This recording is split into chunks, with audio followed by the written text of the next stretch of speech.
or tapes of end-time meetings, deliverance services, or Lake Hamilton Bible Campground's publication, Voices from His Excellent Glory, Declaring the Kingdom, writes Post Office Box 21516, Hot Springs National Park, Arkansas, zip 71903. Our website is www.lakehamiltonbiblecamp.com and lhbconline.com. There are hundreds of free audio files there. It's like going to Bible school at home. Sunday afternoon, December the 26th, 1993.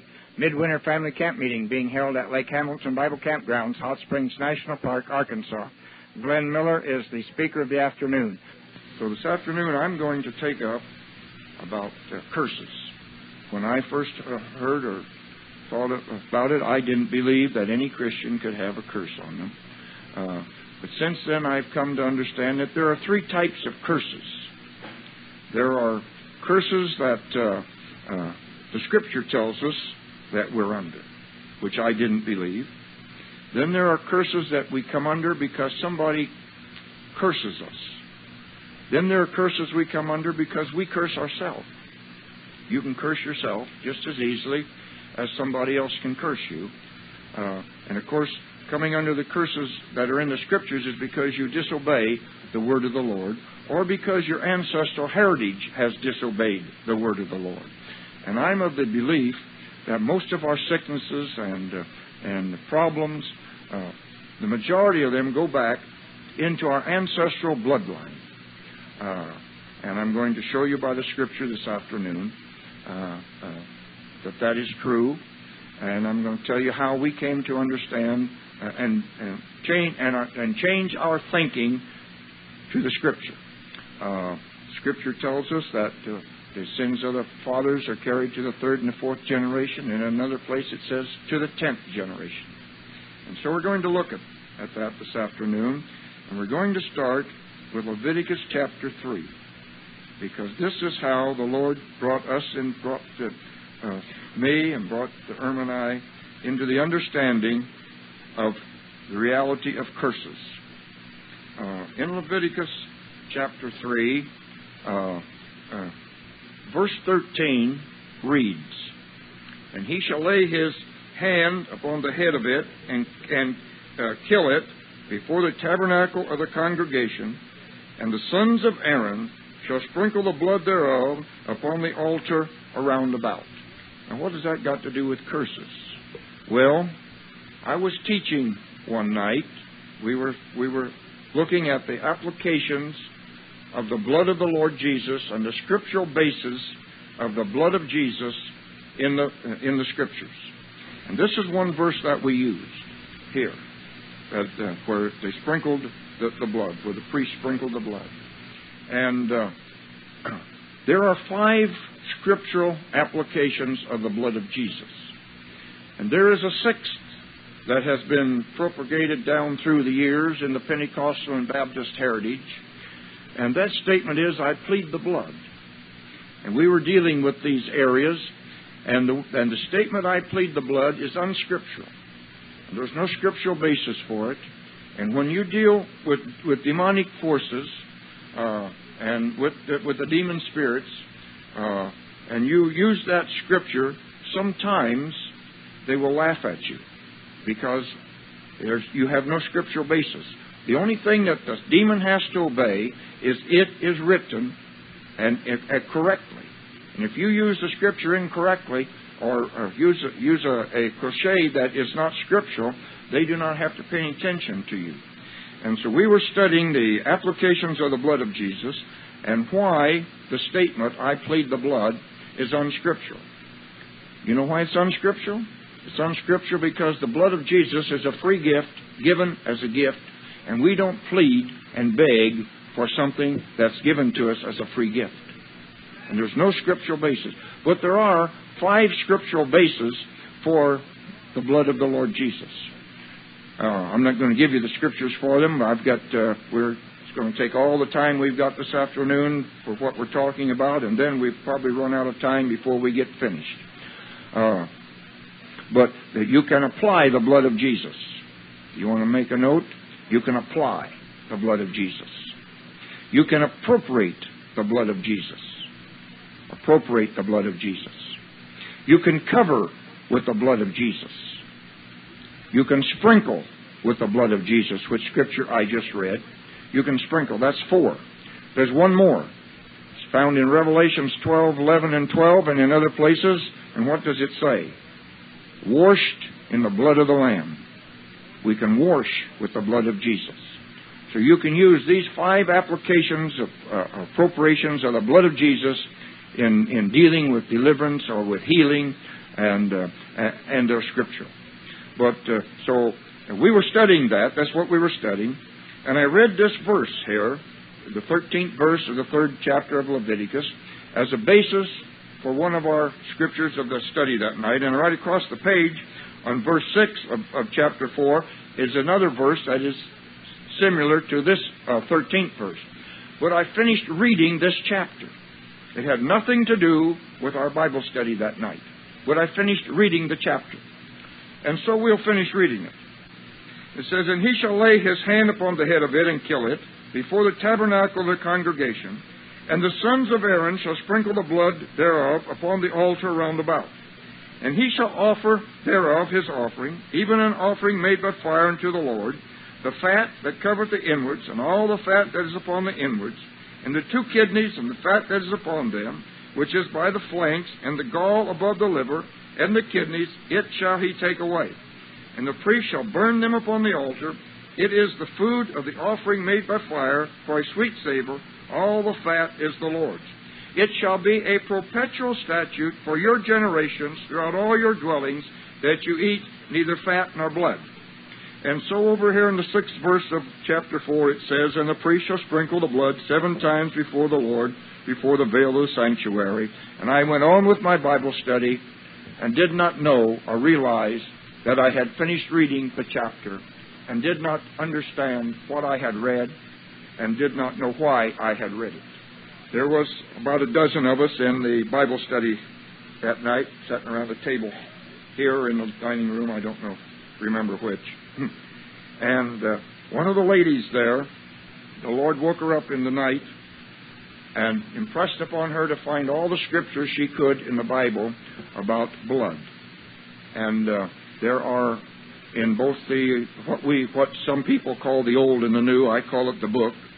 There are some 26 verses about blood and the eating of blood and refraining from blood. And she wondered, well, why, Lord, am I impressed to do this? And then the Lord reminded her that 2 days before, she had been to the doctor for a physical exam, hadn't had one for several years, and the doctor told her, had just called her at her house that day and told her she was a borderline diabetic. And then the Lord impressed upon her the history of her family. Her great-grandmother had died of sugar diabetes. Her grandmother had died of sugar diabetes. Her mother had died of sugar diabetes. She had 2 sisters who had sugar diabetes, and one of them had already lost 1 foot to sugar diabetes. And then the Lord reminded her that now the doctor had told her that she's a borderline sugar diabetic. And the Lord impressed upon her that she had an inherited family curse in her line. Now, she didn't know anything about what she was receiving, and I knew nothing of it. And the Lord impressed on her that if she would come and ask me to pray for her and break the curse off of her, that the Lord would set her free. We had a prayer meeting Saturday night, and she came and didn't say a word. Sunday morning, we had praise and worship like we did this morning, and there was about 25 or so of us here, and there's just a small group of us here when in between camp meetings, mostly just us on the campground and our dear, sweet, faithful Fern and Herman and Elsie are basically our congregation. And so I said, anybody have a special prayer request? And she put up her hand. And I said to her, say on.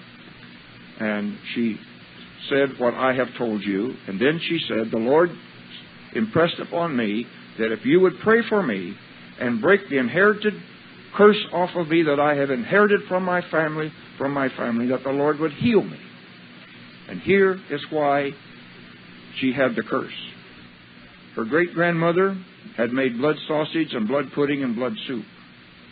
Her grandmother had done likewise, and she doesn't remember ever her mother doing it, but her mother had eaten it from her mother, her grandmother.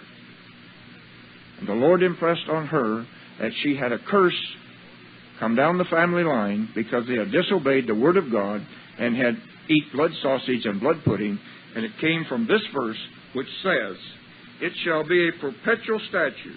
Perpetual is what? Forever. It has no end.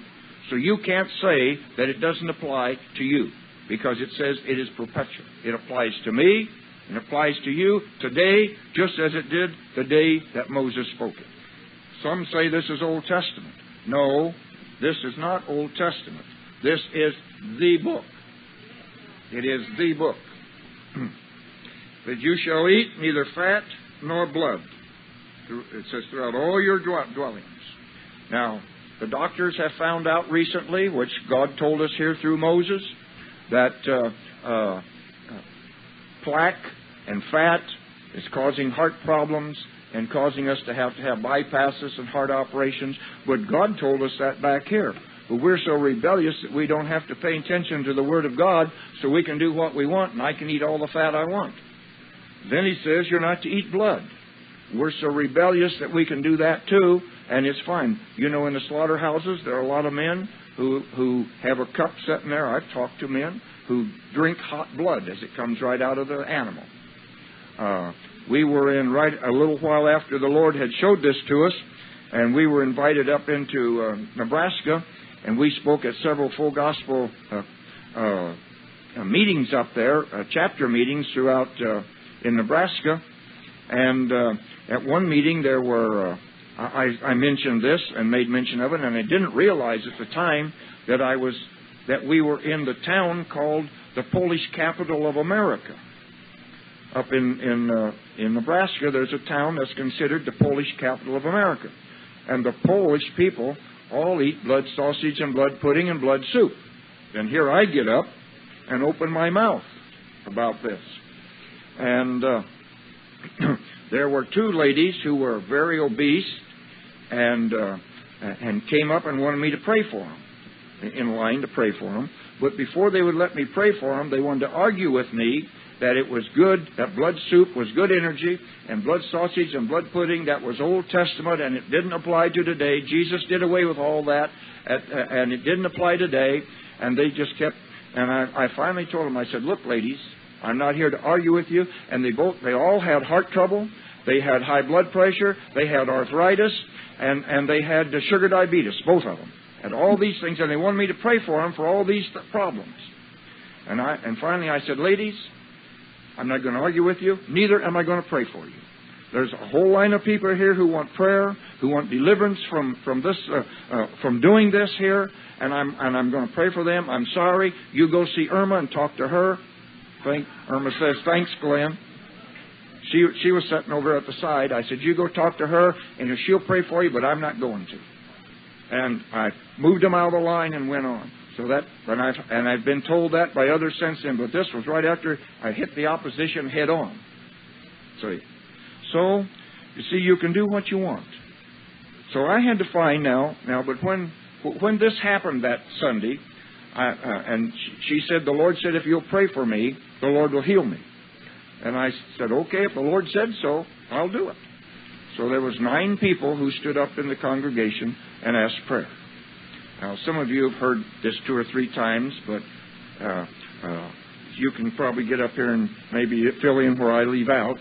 But we need to hear this again and again so that we get it down in our spirit.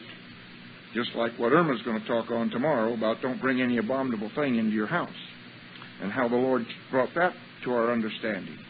So I prayed for him, but now then I've got a problem, you see, because my tradition told me that all these things were done away with when I got saved. It's all done away with. So I've got a problem. I've got to find out what's wrong with my theology and my Pentecostal teaching. So I have to start looking.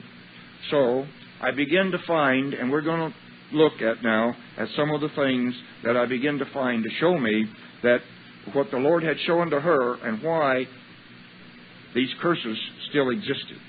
So let's go over to Exodus chapter 20, and we'll start there in Exodus chapter 20.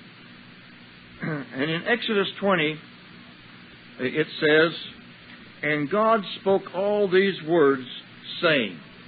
That's strange. I always heard, my tradition always taught me that was Moses. That Moses spoke all this stuff, that this is Moses' law. But it says here that God spoke this. But I've always heard that all this was Moses' law. So here I had some more tradition that I had to get rid of.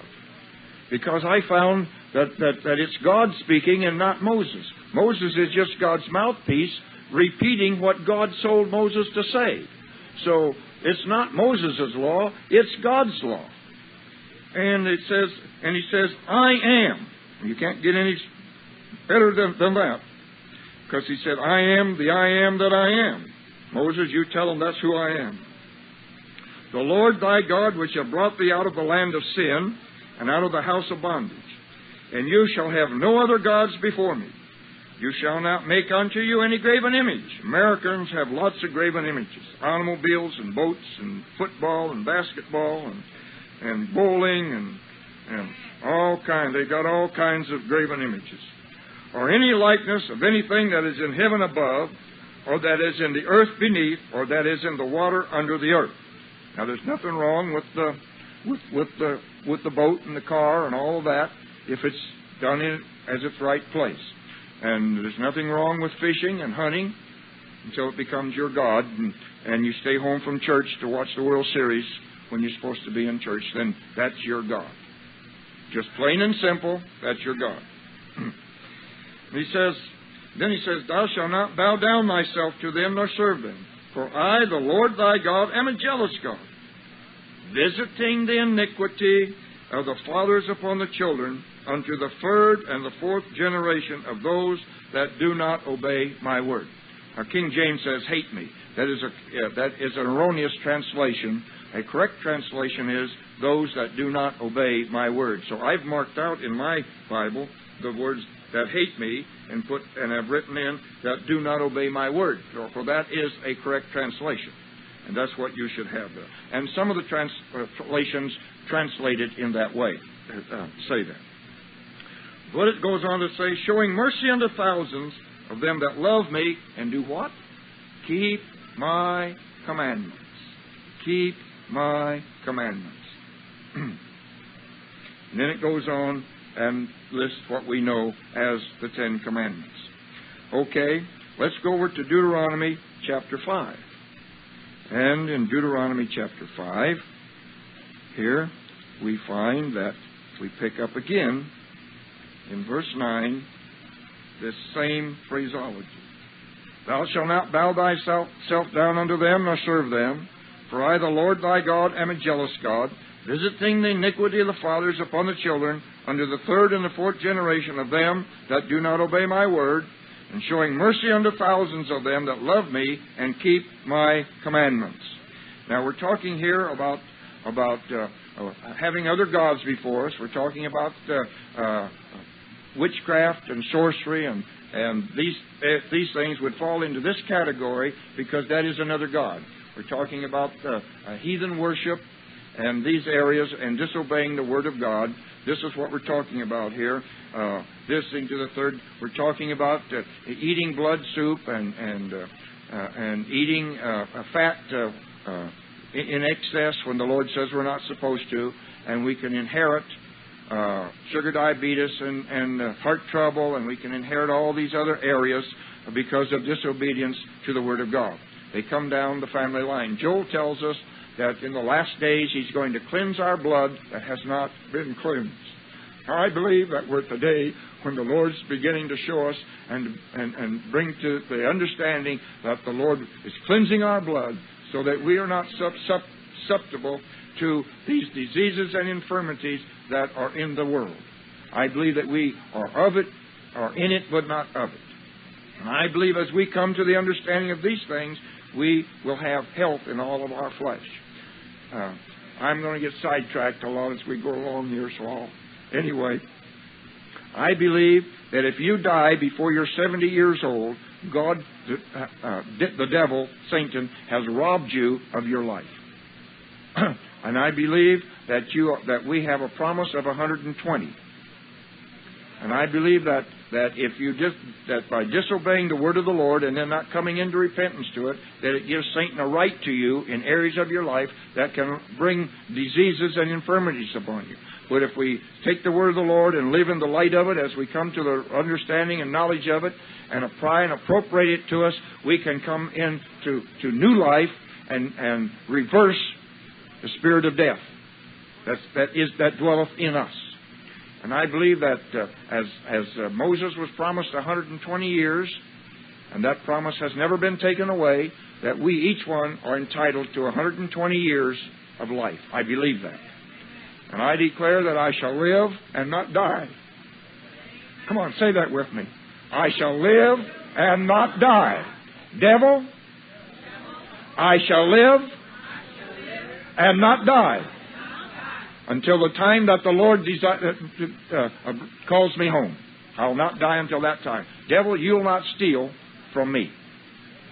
Amen. Amen. And we can declare that. I declare that, and each one of us can declare that. But also we must apply and live to the best that we can understand of the word of the Lord. Now this afternoon, some of you are going to come into some new understanding that you're going to be responsible for the word of the Lord. Okay. Let's go to Deuteronomy chapter 23. Now, in this area we've looked at where God says that we're cursed to the third and the fourth generation. And I believe that all the sicknesses, the area of sicknesses, most of them fall in that category. Now, I believe that that sexual sicknesses and AIDS and these things fall in a 10 generation curse. We'll get to that in time. But in Deuteronomy chapter 23, and we'll start with verse 2. Verse 1 applied to those who were a priest, who could not be priest in the tabernacle. But verse 2 says, a bastard or an illegitimate child shall not enter into the congregation of the Lord, even to his 10th generation shall he not enter into the congregation of the Lord. An Ammonite or a Moabite shall not enter into the congregation of the Lord, even to their 10th generation shall he not enter into the congregation of the Lord forever. And, Bill, will you get me a glass of water here? I'm pretty pleased. Now, so we understand here that an illegitimate child carries a 10-generation curse. We're going to get on to a little farther here, but I'll mention. I'm of the opinion, while I'm talking about it, I'll say it. I'm of the opinion, we'll look at it in a bit here, that every person is under the curse of incest. Dear Abby calls it the closet demon, incest. And I believe that every living person is under the curse of incest and the curse of the bastard until that is broken off of your family heritage. Why do I believe that? I believe because in 10 generations, somewhere, somebody has committed incest or there's been an illegitimate birth in your family line in 10 generations. And then Satan does another thing. He reproduces because himself in the generations to cause it to be reproduced so it carries for another 10 generations. So what we have almost is a perpetual running curse of illegitimacy and incest. We have until it's broken. I'm of that belief. And I believe that this curse goes back for hundreds of generations, possibly in our family lines. And we have been living under this and under the curse of it and unaware of it. And we wonder why these things take place or why somebody does something. They do it because they're driven by a demon spirit to reproduce it in the family line so that it can be carried on. So that Satan has his rights to hold onto the family to cause it to sin against God. Now, Who is the Ammonite and the Moabite? Lot's children. So let's go back to Genesis 19, and we'll look and see the Ammonite and the Moabite are the descendants of Lot. And chapter 19, come on here. In verse 36 of 19, fills us in. And it says, thus were both the daughters of Lot with child of their father. What is it? Incest. Incest. They're with child by incest. And God told us back over here, we just read, where they carry a 10-generation curse. So incest carries a 10-generation curse. And then it goes on to say that the firstborn was so-and-so and so-and-so. So incest is a 10-generation curse. Illegitimacy is a 10-generation curse. Let's go over to 1 Chronicles, chapter 2. And I want to look at something here. We'll sidetrack for a minute and look at something and show you what I believe is an explanation for something that happened here in 1 Chronicles chapter 2. Explain something that happened later on. You know, the children of Israel wanted a king, didn't they? And God said, well, Samuel, you give them a king. That's what they want. It's not my will, but they're demanding a king. So Samuel, you give them a king. You give them Saul, let him be king. But that's not my perfect will. But then later on we find that he says that David was a man after his own heart. Now why didn't God give them David to be king instead of Saul? Did you ever figure that? Did you ever think of that and study the Scripture to see why David wasn't king instead of Saul? It tells us right here in the Scripture. That's right. 1 Chronicles chapter 2. And in verse 3 it says, the sons of Judah were so-and-so. And verse 4 says, and Tamar his daughter-in-law bare him, Judah, Pharez and Zithroth, and all the sons of Judah were 5. What's the line of David? Judah. And what's happened here? Incest. His daughter-in-law. He has twins. Now we can take these two and trace them a whole lot farther in something that is far removed from this, but they come back again down through history. These two sons come back again and bring. Well, that's another thing. But anyway, if you go down through here and take a pencil and mark all of these, you will find that when we come down to Benjamin, or to Saul, when he was made king, the man who would have had to have been king of the line of Judah was Jesse. But God couldn't make Jesse king, because if he had, he would have went contrary to his own law. For we have a line of incest here, which carries a 10-generation curse. And there was no way at that time for that curse to be broken. Do you know why there wasn't any way for it to be broken? Because Jesus had not yet become our curse. So that curse was in effect and could not be broken. So God could not break his own law by making Jesse king. He had to give king from, and he didn't make a king out of the line of Judah. He made a king, gave a king from another tribe, from the tribe of Benjamin. So David could not be king. Jesse could not be king because Jesse is the 9th generation of this curse of incest. And David fulfills the 10-generation curse, and now David can now become king because the 10-generation curse has run out. And so now David can be king, a man after God's own heart. So, we'll carry on here. So we'll look at some of the things now that we can be cursed by.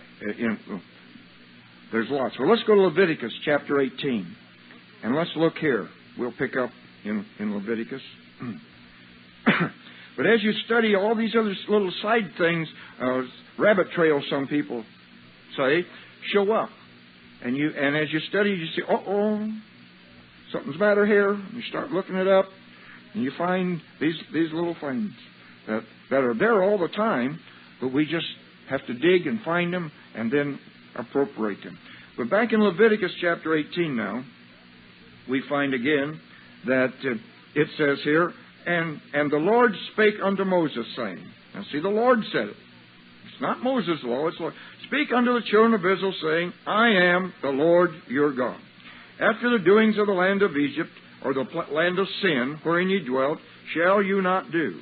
And after the doings of the land of Canaan, whither I bring you, shall you not do. Neither shall you walk in their ordinances, or their laws, or regulations. You shall do my judgments, and keep mine ordinances, to walk therein. I am the Lord your God.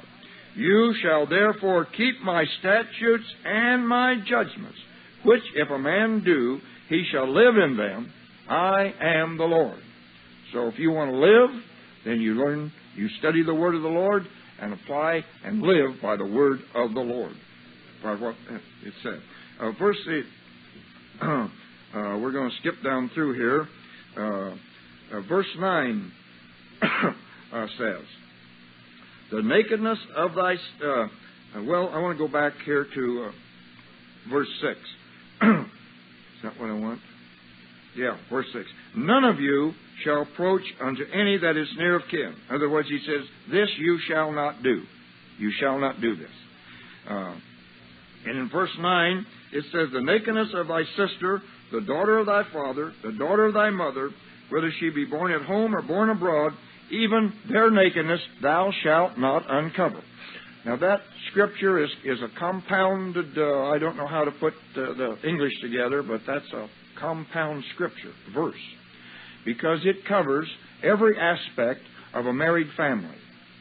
It covers a father that is dead, and a mother who is left with children, and who remarries a man who has children, and they have children again. It covers the aspect of a woman who has died and leaves a man with children, and he marries another woman who has children, and they have children again. That little verse covers every aspect of it, so that it makes incest, a law of incest, in relationship to any one of this family that is put back together again. It becomes a family, and any relationship, sexual relationship here, between any of this family is incest. And the word nakedness here, actually in the original, is sexual intercourse. You shall not have sexual intercourse, is what the word nakedness stands for. It's the way it's not translated correctly as it is in the original. And then we go on down to verse 19, and we'll read again. And it says, thou shalt not approach unto a woman to uncover her nakedness or have sexual relations with her, as long as she's put apart for the time of her uncleanness or her monthly period.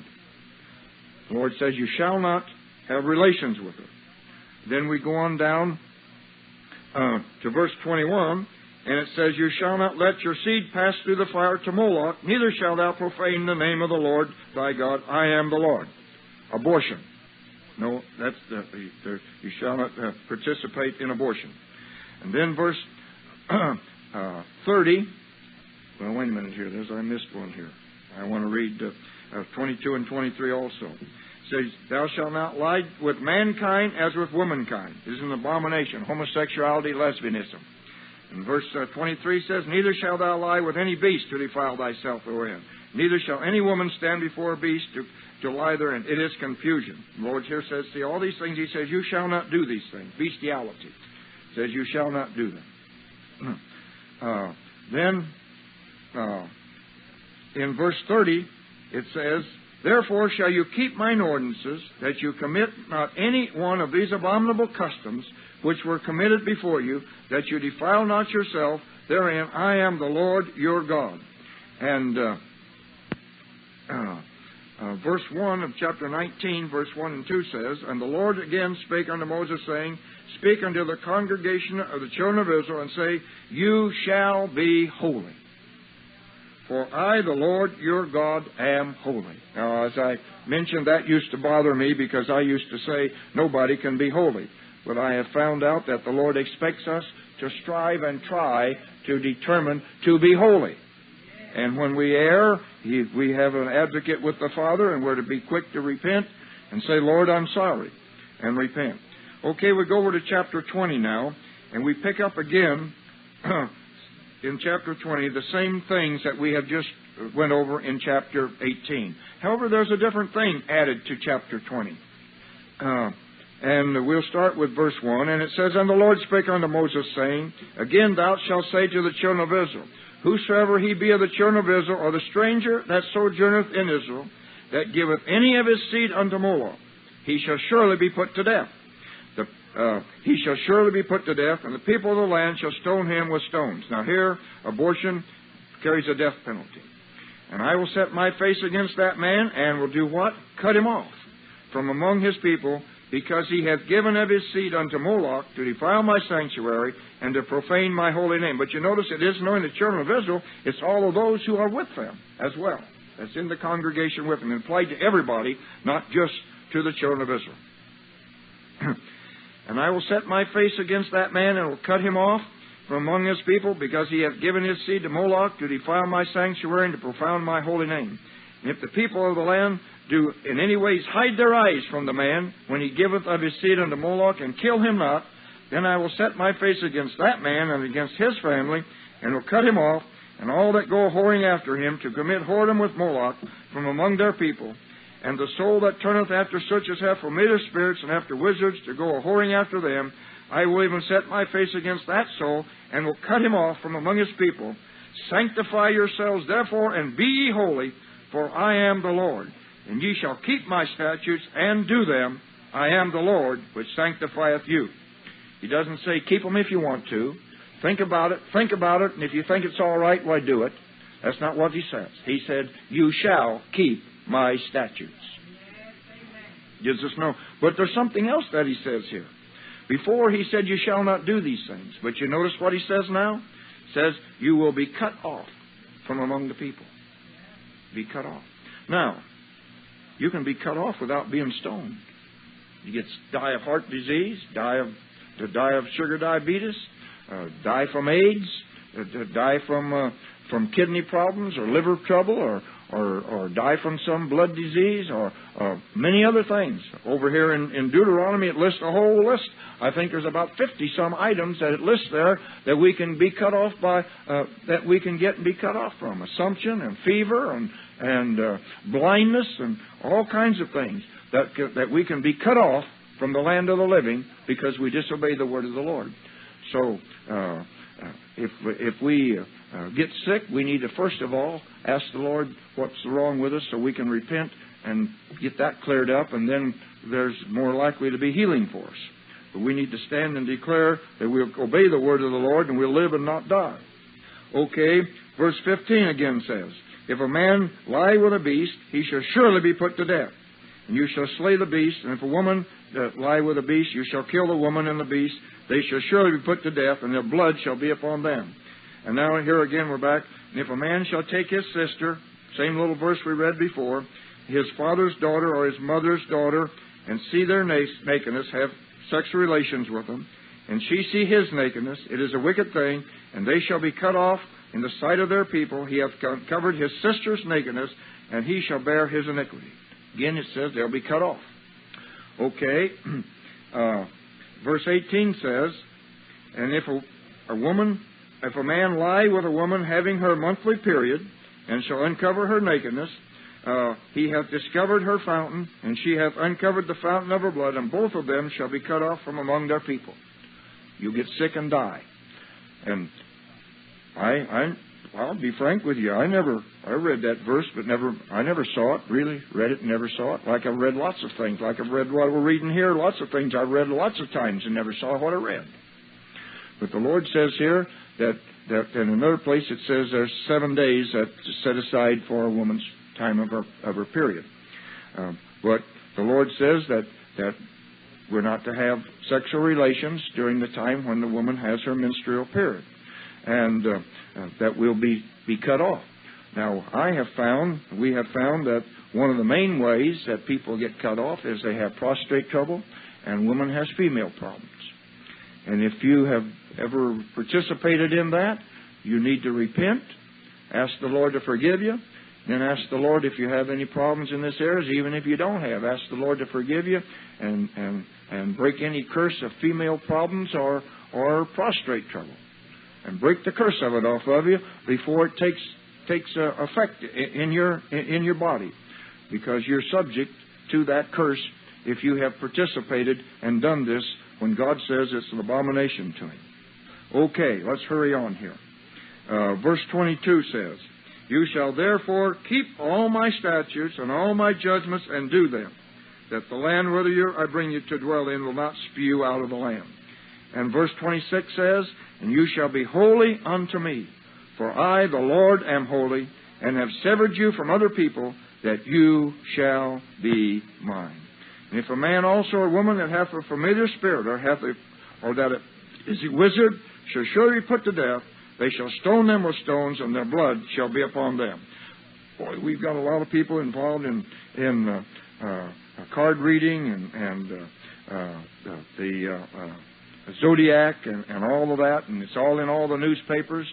And the Lord wants you to ask Him to forgive you for reading it, and when you turn by it, say, "Lord, I curse that thing. I want no part of it, and have no part of it in the newspaper, because God says you're cursed for participating in it." Say, "Oh, it was said I never thought anything about it. I just read it because it was there." Well, the next time you see it, you think something about it, and you don't read it because it's there, and ask the Lord to forgive you for reading it before. Okay, let's go over to Deuteronomy 27. You see, when I begin to study this about curses, all these things I found. And we're not through yet. And in chapter 27 of Deuteronomy, I find here that, starting with the 19th verse, it says, "And Moses and the priests and Levites spake unto all Israel, saying, Take heed and hearken, O Israel. This day thou art become the people of the Lord thy God." And we are the people of the Lord. I profess and proclaim that I am a people of the Lord. "Thou shalt therefore obey the voice of the Lord thy God, and do His commandments and His statutes, which I command thee this day."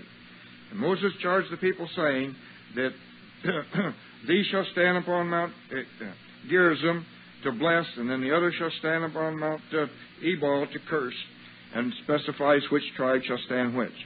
And then he goes on and he says, "Cursed be the man that maketh any graven or molten image, an abomination unto the Lord, the work of the hands of the craftsman, and putteth it in a secret place, and all the people shall answer and say, Amen." And then he goes on and he says, "Cursed be the man that maketh any graven or molten image, an abomination unto the Lord, the work of the hands of the craftsman, and putteth it in a secret place, and all the people shall answer and say, Amen." Now before, the Lord said, "You shall not do this." And then He said, if you do it, you're to be put to death, or you'll die. Get a sickness and die. But now then, He says you're cursed if you do it. So now we come to the place where the 3 and 4 and 10 generation curses come into being. God says here you're cursed. He said, "Cursed be he that holds in light," the King James says, "that set by light his father," but the original says, "Cursed be he that holdeth in light esteem his father or his mother." And all the people shall say, Amen.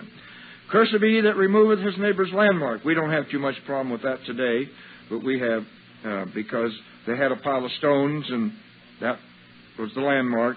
Today, everything is in America surveyed, and that's another, I can tell you, take you and show you where God says America would be surveyed. It's in Isaiah. "Cursed be he that maketh the blind to wander out of the way. Cursed be he that perverteth the judgment of the stranger, the fatherless, and the widow. Cursed be he that lieth with his father's wife," adultery, incest.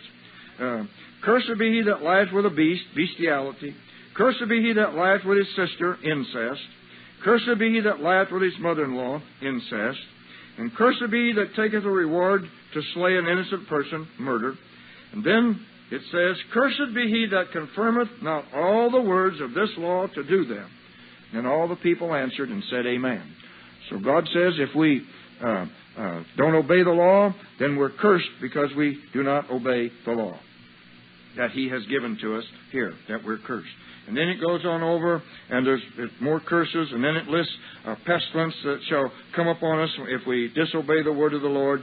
And there are, I believe there are 50-some items listed here in the 28th chapter of Deuteronomy that God says that we'll be cursed with: consumption and burning and blasting and mildew and debauch and emrods, which is hemorrhoids, and madness and blindness and astonishment of heart attacks, and so forth. But then in Malachi, we find some more curses. In the book of Malachi, there are curses that are listed here again, in addition to what we have read already. And we'll look at them real quick. In the first chapter of Malachi, the end of the verse, it says, "Cursed be the deceiver, which hath in his flock a male," 14th verse of chapter 1 of Malachi, "his flock a male, and voweth and sacrificeth unto the Lord a corrupt thing. For I am the Lord, a great king, saith the Lord of hosts, and my name is dreadful among the heathen."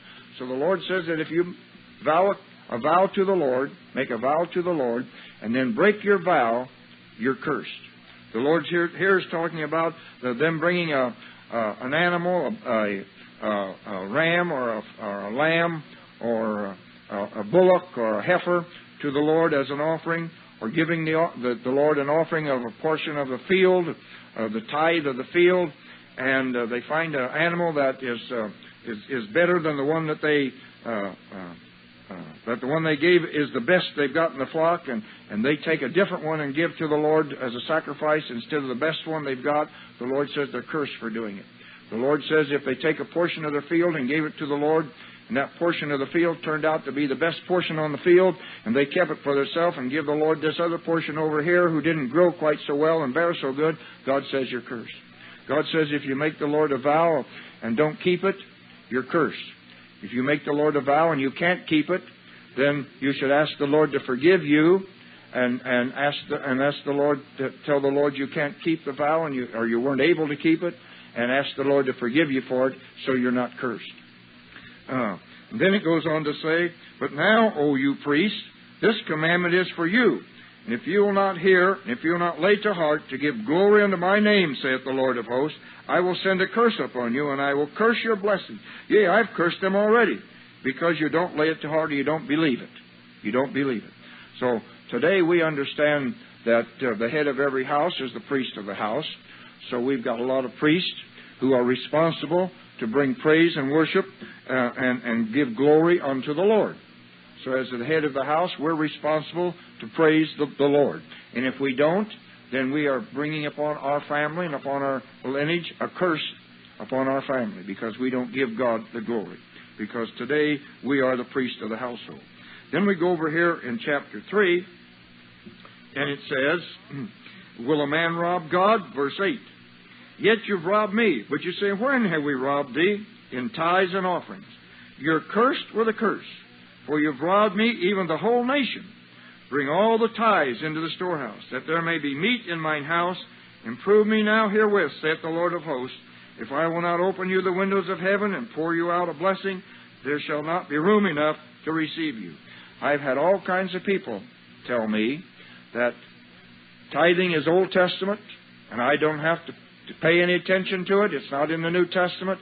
Well, it definitely is in the Scriptures, but I'm not going to turn there for that. You can seek that out for yourself if you're of that persuasion. But I contend that tithing is for today and offerings are for today. And some people take the word and twist it and say that I can spend the tithe for myself, that it says I can go up to the house of the Lord and I can spend it for myself. Well, they're twisting the Scripture when they do that, because they were to take it up to the house of the Lord and use it for the substance that was needed while they were there, and the rest of it was to be put in to sustain the priest and the house of the Lord. And it's not to be twisted, as there's a lot of teaching around twisting the tithing that belongs unto the Lord. But he says if we don't do it, our blessing, we're cursed, and we will have holes in the bottom of our purse. There's a scripture that says that. And then verse 6 says, he says, "I am the Lord, I change not. Therefore, ye sons of Jacob are not consumed. He said, but you ought to be because of your rebellion. But he says, I don't change. My laws don't change because of who you are or what you believe or what you think. My word is my word. Okay. Let's go back to Deuteronomy chapter 28. There's lots and lots of scriptures that we could use and apply and carry on here in this study. But all of these things, as I was confronted with this situation, I had to study to see why my tradition was different than what I was confronted with. And as I studied, I found all of this that I've been bringing to you this afternoon, plus there is a lot more besides, which we really don't have time to go into, but it's enough that you can study for yourself and find what the rest of it.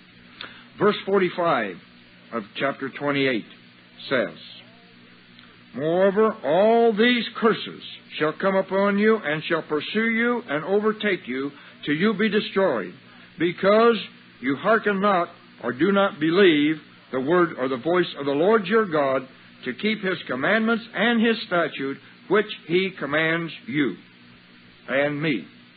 And verse 58 says, And if thou wilt not observe to do all the words of this law that are written in this book, that thou mayest fear this glorious and wonderful name of the Lord your God, and Jesus is His name, then the Lord will make thy plagues many and wonderful and great, and the plagues of thy seed even great plagues, and of long countenance and sore sickness and long countenance.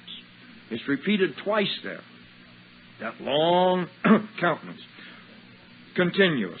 Well, long continuance. They're just on and on and on. You will not be able to get rid of your sickness until you repent for that which is the cause of it. And sometimes we don't know, but that's where the inherited curses of the 10 generations come in, that we need to pray and believe and break these curses so that we can come out from under these. Moreover, it says, He will bring upon thee all the diseases of Egypt, which you were afraid of, and they shall cleave unto you. Also every sickness and every plague, which is not written in the book of this law, them will the Lord bring upon thee until you be destroyed, or until you die before your time. And I declare that I'm going to learn and study the word of the Lord and apply it and live by it to the best of my ability, and I'm going to live and not die. Now I'm going to break all the curses and all that's revealed and come to my knowledge, that I may live in health and strength and stand now in the day of the Lord, in just as Moses came and he stood in full strength when he went so. And as Caleb came when he was 85 years old and said, I was able to take that mountain today as I was 45 years ago. When I came here the first time, I was able today to take it again. They said, there's giants up there. He said, don't worry about that. Me and God will take care of that. And He did. And we can declare the same today. Well, people, you may say, well, you've read nothing but out of what I call the Old Testament. Well, I don't call it the Old Testament, I call it the book. But for your benefit, we'll go over to Revelations chapter 22. We go to the end of the book, and we find here that Jesus Himself is talking at the end of the book, in chapter 22. And He says in verse 12, well, let's go up a little higher than that. And he said unto me, Seal not the sayings of the prophecy of this book, for the time is at hand. He that is unjust, let him be unjust still. If you don't believe, don't argue with him. You tell him what, as I've done this afternoon, and then it's up to you or whoever hears to believe or not believe. And he which is filthy, just let him be filthy still. He who thinks that incest doesn't come down the family line and all this, that he's not cursed with it and needs to be set free from it, he's just be filthy still. And he that is righteous, let him be righteous still.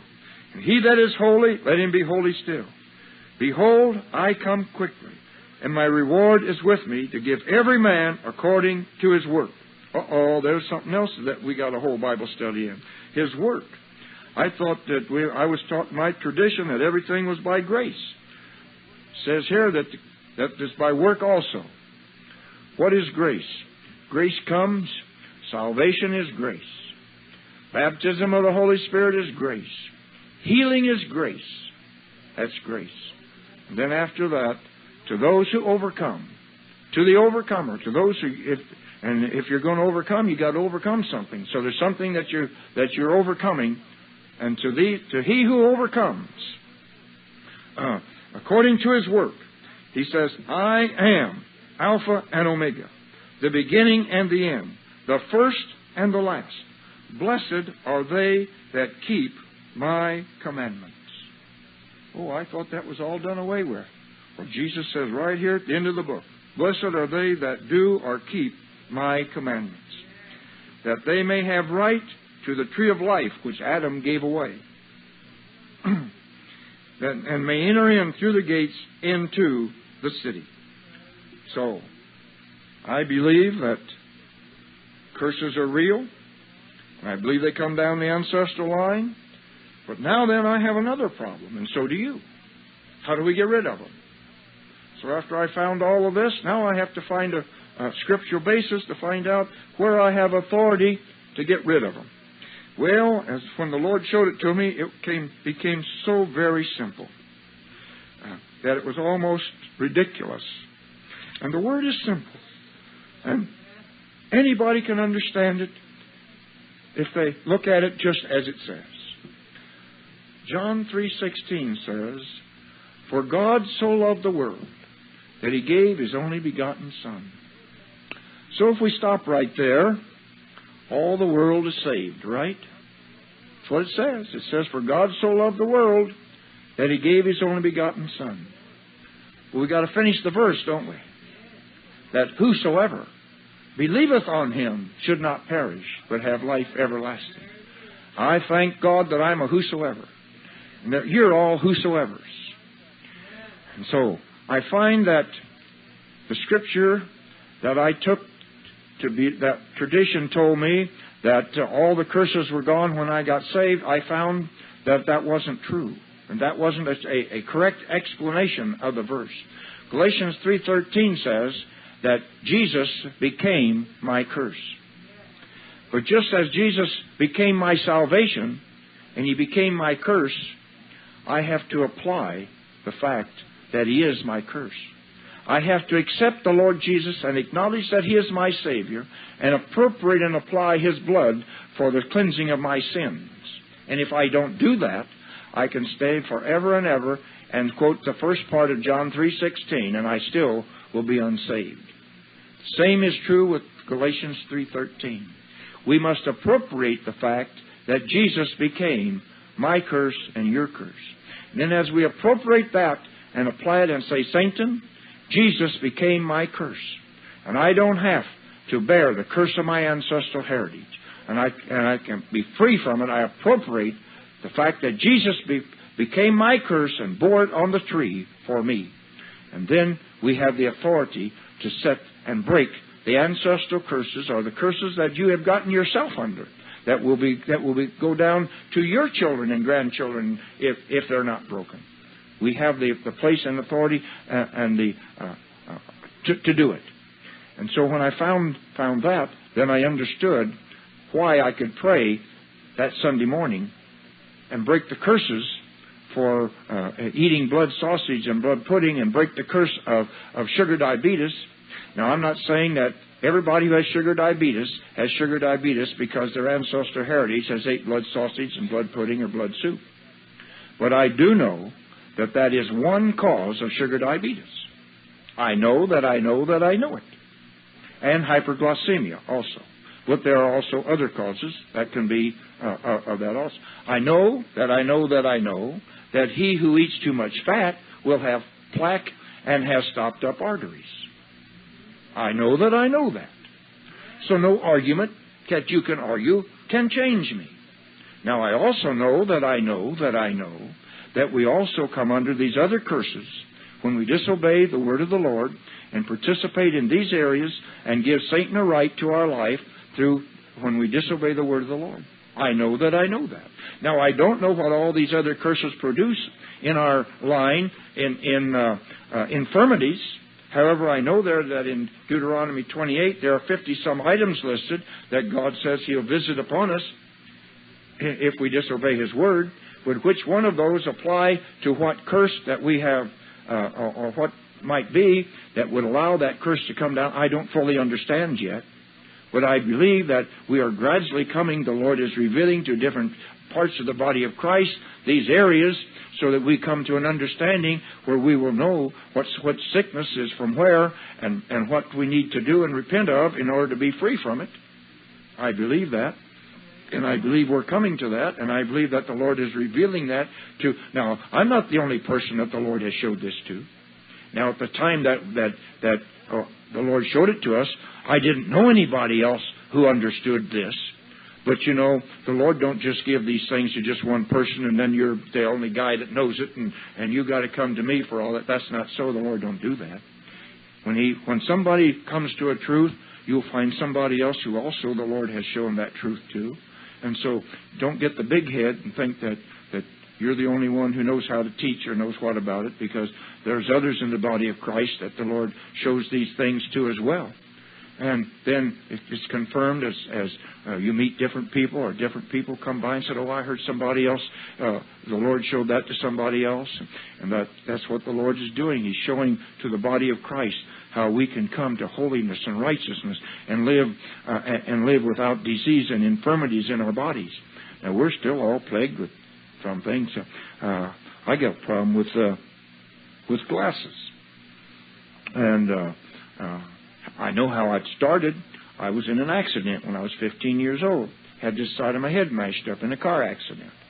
And from that time on, my left eye has never been the same. But what causes the other eye to go? They say it's old age. But the Lord says that He will renew us as the eagle. So there has to be an area somewhere where we can come to an understanding so we'll be renewed as the eagle. Amen. You know, the eagle, every 7 years, the eagle gets renewed.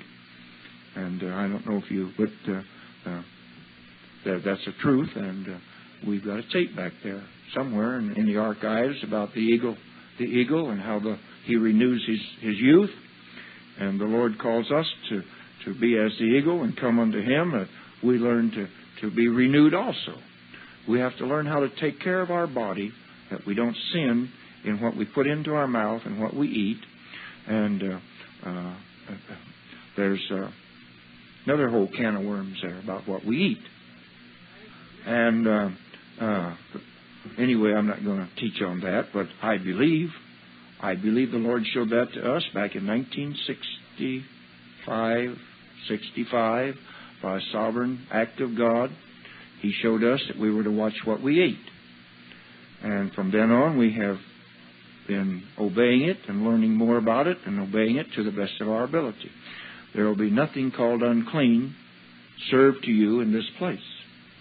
You can go home and eat what you like, but as far as we're concerned, we do not eat anything that the Scripture calls unclean. And you say, well, I can find scriptures in the Bible that says that it's clean. I said I wasn't going to get into that, didn't I? Well, I'll go a little farther. The main scripture that tradition uses is where Peter had his vision. But if you will study Peter's vision and study what Peter said about his vision, you will find that it had nothing to do with Peter eating what he saw in the vision. What Peter saw in that vision represented tribes of people, and everything he saw in that vision represented a tribe. The tribes had what was known and still is known as a standard or a flag. Here's our standard back here. That's ours. Other clans and nations have standards that have pictures of animals in them or on them. And in Peter's day, the clans and the different tribes had standards that had these different animals that he saw in that vision. And if you'll read when Peter was called before the brethren, he very thoroughly explains that to the brethren and explains it. So to use that Scripture as a basis to be able to eat what you want to, you're twisting the Scripture. And that is not what it was given to Paul for, or to Peter for at all. It was given to him 3 times, wasn't it? How many people stood at the door when the door was answered? 3 men. A vision for each one. And each one of them was what? A heathen.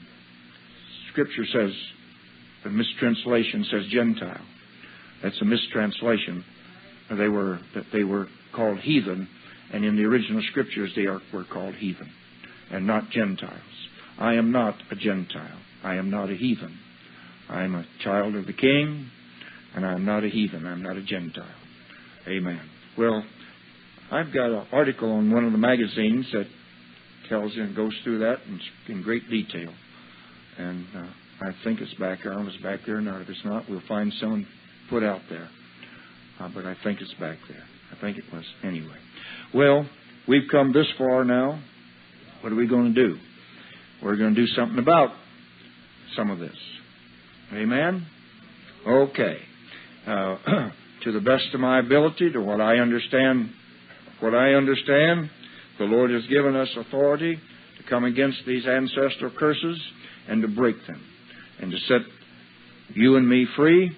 And as the Lord shows us, I believe there's areas of curses that I don't know about yet, that I'm still may be under, but I'm open to be set free from anything that the Lord shows to anybody about it, and that I can be set free. But I do know that some of you are under the curse of incest, some of you are under the curse of adultery, some of you are under the curse of bestiality, some of you are under the curse of the bastard, illegitimacy, because who knows, can you tell me what your great-grandfather did, let alone even your father? So I believe that these areas exist in all of our lives until they're broken. So this afternoon we're going to take authority over these areas, and we're going to break them in the name of Jesus. Amen. You agree with me? Okay. I'm going to come as the priest in all of our behalf here this afternoon, and we're going to come before the Lord, and I'm going to take the place and come against these areas and break them over everybody that's here in the sound of my voice, or that listens to this tape and believes as they listen to this tape and receives what I've taught here this afternoon, that they too will be set free, and the curses will be broken from them, from their ancestral heritage. And this is one portion of Joel's prophecy, that our blood will be cleansed. Where our blood is being cleansed as these areas of our lives we're being set free in these areas of our lives. Father, I come this evening, this afternoon. I come in the name that's above every name, that name to which you give us authority, the name of your Son, the Lord Jesus. You said it, and it is written, Satan, that Jesus said that we could come in His name, and that He would give us His name, the authority of His name, to set the captives free. So this afternoon, Father, I come in the name of your Son, our Redeemer and our Savior, the Lord Jesus. And I take authority over the curse of incest. I take authority over the curse of the bastard. I take authority over the curse of abortion. I take authority over the curse of Moloch. I take authority over the curse of bestiality. I take authority over the curse of homosexuality and lesbianism. I take authority over the curse of uncleanliness and filth and filthy thoughts and uncleanliness of the mind. I come and take authority over this. I take authority over the spirits of anger and rage that have come down through the family line. I take authority over the curse of alcohol and wine and strong drink. I take authority over it. Take authority over the spirit of rebellion. I take authority over the spirit of rebellion, and I bind these spirits. Father, I ask you for the angels of the Lord to come here this afternoon and to help us. And as we deal in these areas, Father, I thank you for it. Father, I take Satan's rights away, and now I take and I bind these spirits. I bind them that they'll not tear nor harm. I bind them to the day of judgment. Thank you, Father, for sending an angel of the Lord here to bind them up and keep them till Jesus shall judge them at the day of judgment. And then, Father, I take authority and command them in Jesus' name to come out of these people. For it is written, Satan, in Galatians 3:13, that Jesus became our curse, that He bore our curse on the tree, and that He became our curse, So with the authority that Jesus became my curse and our curse, I take authority over these ancestral heritage curses, and I break their rights, and I put the blood of Jesus to cleanse and to separate, and I put the blood of Jesus between the curse and between each one present and each one who shall ever hear my voice and will apply and appropriate it. I put the blood of Jesus to cleanse and to separate, and I loose them from the ancestral heritage of these curses, and I set them free now in Jesus' name. Come out, you spirits, you familiar spirits. I bind you of witchcraft and sorcery. I break your assignment. I put the blood of Jesus. I go back for 15, 20 generations, 30 generations in the family line, and I break these curses, and I take authority over the familiar spirits, and I bind them to the day of judgment. Come out of these people. Set them free in Jesus' name. Take a deep breath. Everybody, take a deep breath. Loose them. Come out of them in Jesus' name. Come out. All you familiar spirits that have a right because of the ancestral heritage, I take authority over you, and I break your assignment, and I command you to come out in Jesus' name. I loose these people from it. I loose them from your assignment. You'll not have any more authority over them. I bind and break your dominion, and I loose them in Jesus' name. In Jesus' name. Come out of them. Loose them. In Jesus' name. Father, I thank you. I thank you, Father. I thank you for the authority that you give us in the name of your Son, Jesus. And Father, we take that place of authority. We stand in Jesus' name and set the captives free here this afternoon. I thank you for it, Father. Spirits of infirmity, you spirits of infirmity, come down the family line. I bind you. I break your assignment. Spirits of high blood pressure, spirits of low blood pressure, spirits of heart trouble, spirits of mental problems. I bind the spirits of mental problems. So spirits of sugar diabetes, spirits of hyperglycemia. I bind your power and break you. Spirits of kidney problems, spirits of bladder problems, spirits of liver problems, gallbladder problems. I bind you, foul spirits. Spirits of problems with the pancreas. I bind you and break your assignment in Jesus' name. I bind you, spirits of infirmity, spirits of problems with the intestines, with the stomach. I bind you in Jesus' name. Spirits of problems with the skin disorders. I bind you and break your assignment. I curse you in the name of Jesus. Cause you to wither and die, just as Jesus cursed the fig tree. I curse you in the name of Jesus. Cause you to wither and die. Just skin infirmities, I rebuke you. I break your assignment. I cause you to wither in Jesus' name. I break the curses in Jesus' name. Father, I thank you for it. I thank you for the authority that you give us. I thank you, Father, that Jesus is Lord, and in Him is the fullness of life. I praise you for it, Father. I thank you. I thank you for the blood of Calvary. I thank you for the blood of Calvary. Father, I thank you for that which you suffered at Gethsemane for our infirmities, for our iniquities. I thank you for it, Father. I praise you for it, for Jesus. Jesus, I thank you. I thank you that you consented to suffer for me and for each one of us here. I thank you for it. Father, I thank you for allowing Jesus to go to the whipping post. And I come in the name of the Lord Jesus, and I appropriate the scars and stripes and the blood of the whipping post, and I command our bodies to receive healing, the virtue of the Lord Jesus by the scars and stripes and the blood of the whipping post. I command healing to come into our physical bodies. I command healing to come. I command you, body, receive the healing virtue of the Lord Jesus. Body, I command you to begin to restore yourself. I command you to begin to come back to normal. Whatever's wrong with the metabolism, I curse you in Jesus' name. Whatever's wrong with the thyroid, I curse you in Jesus' name. I speak healing and restoration into your physical body by the scars and stripes and the blood of the whipping post that Jesus suffered for the healing of our bodies. I speak to us in Jesus' name. Father, I thank you. I praise you. I thank you. I appropriate that which you have provided for us by your word. I appropriate it, for it is written that Jesus became and suffered for my infirmities. It is written that Jesus became sin for my sins. It is written that He suffered in the garden for my infirmities, or for my iniquities. And I appropriate that for us this afternoon. I thank you for it, Jesus. I praise you. I praise you. I cannot explain or tell what you have done. It's beyond what tongue can tell. It is beyond. But I praise you for it, Jesus. I thank you for it. Throughout eternity, I will never fully understand all that you have done for us at Calvary and at the whipping post and in the garden, what you did for us. I thank you for it. I praise you for it. I thank you for it. Now, Lord, help us to understand your word. Help us to rightly apply and appropriate it, that we can have health in all of our flesh. Now, I come against the spirit of death. Spirit of death, I bind you. Untimely death, I take authority over you in the name of the Lord Jesus, and I rebuke you. Spirit of untimely death, I bind you and break your assignment in Jesus' name. I loose us from you in the name of the Jesus. Come out of us. Come out. Untimely death, I bind you. Come out in the name of Jesus. Break your assignment in Jesus' name. Hallelujah. Curse of death.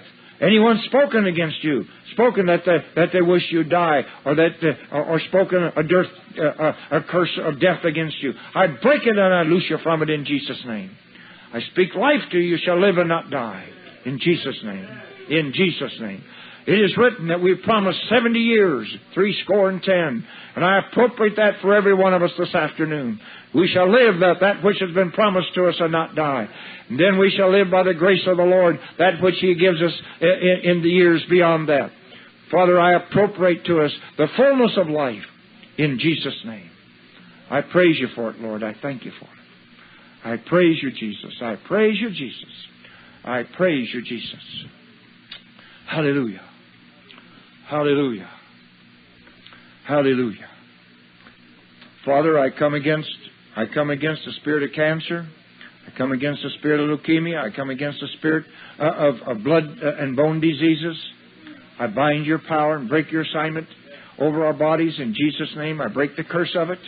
I loose us from it. Lord, if there's something deficient in our bodies that we need, show it to us, bring it to us by somebody, or something we read or something. Show us, Lord, that we can give our bodies sufficient that is needed for health. I thank you for it, Father. I praise you for it. I thank you, Jesus. I thank you, Jesus. Lupus. I come against lupus. I bind the spirit of lupus. Valentines. I bind the spirit of lupus. Valentines in Jesus' name. I break the bondage. I break the curse of it. I break the curse of participating in the Valentine's celebration, of Valentine's Day. I break the curse of it over us in Jesus' name. Bring understanding to us so we understand that that's a demonic celebration, the celebrating Valentine's Day. And from Valentine's Day comes the curse of lupus disease. I curse that. Lupus is known as the wolf disease. Lupus, Valentine's, and wolf disease is all the same thing. And I break the curse of it over anyone here that it might be trying to attach itself to. And I loose us from the celebration of Valentine's Day that we all have done ignorantly. Father, I thank you for giving us understanding in these areas. You say, oh, that was so innocent. Yes, but Satan... That's right. You're not die. Curse of death, I break it over him in Jesus' name. I loose it over him. Brother George, lay hands on him. Break that in Jesus' name. I loose that from him. He'll not die. He'll live. We break the curse of it over him in Jesus' name. Come out of him. Loose him in Jesus' name. Come out. Loose him. Loose him in Jesus' name. Jesus' name. Amen. Thank you, Lord. Thank you, Lord. Thank you, Lord. That's right. Amen. Amen. We'll live and not die. We'll live to glorify the name of the Lord. Amen. Amen.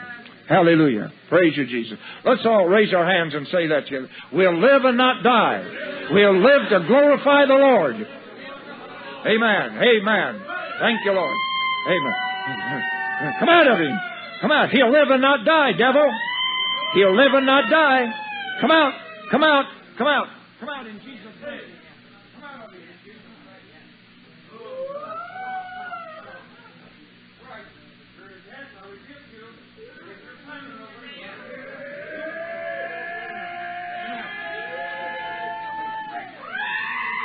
Amen. Loose him. Loose him in Jesus' name. Come out. Break it. In Jesus' name. Amen. Come out. Amen. We break it. Angel of the Lord, bind him up. Come on out. Come on out. Come on. Loose him. Loose him. Loose him. Thank you, Father. Praise you, Lord. Thank you, Lord. Praise you, Jesus. Amen. Amen. Thank you, Jesus. Amen. Come on out. Come on. The Scripture says that with loud crying they came out. He's come out, come out, come out in Jesus' name. Come on out. Come on, we break your assignment over him. Jesus is Lord. Come on out. Come on, come on. Loose him in Jesus' name. Thank you, Lord. Praise you, Jesus. Come on. Come on. Come on. Come on. Thank you, Jesus. Amen. Thank you, Jesus. Praise you, Jesus. Come on. Loose him. Loose him.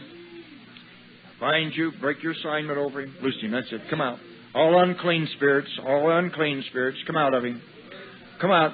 Come out. The blood of Jesus cleanses and washes him. The blood of the blood. The blood. Oh, the blood. The blood of Jesus. The blood. The blood of Jesus. Loose him. The blood. The blood of Jesus. Hallelujah. Loose him. Loose him. In Jesus' name. Come on out. Come on. The blood. We put the blood of Jesus against you, devil. Put the blood. The blood of Jesus. We put the blood against you. We break your assignment. That's right. This is not your home anymore. This is the temple of the Holy Ghost. He will walk in robes of white. He will walk in this, the temple of the Holy Ghost. He will walk in robes of white. This is not your house. This is the temple of the living God. Loose him. Loose him. Loose him. Sing, oh, the blood. Oh, the blood of Jesus.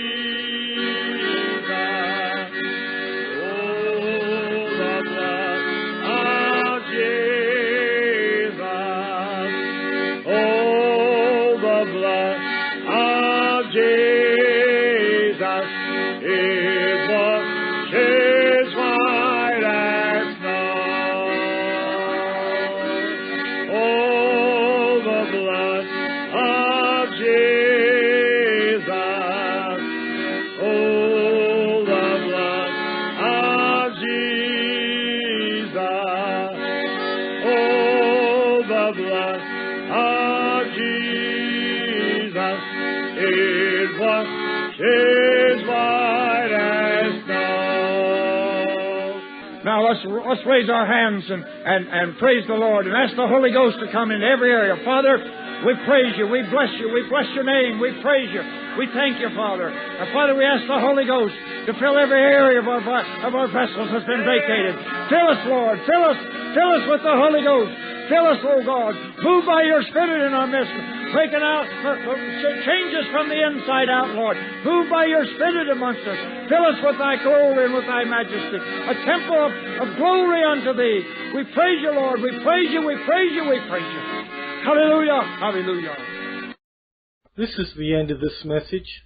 Our website is www.lakehamiltonbiblecamp.com and lhbconline.com. There are many free audio files there. It's like going to Bible school at home.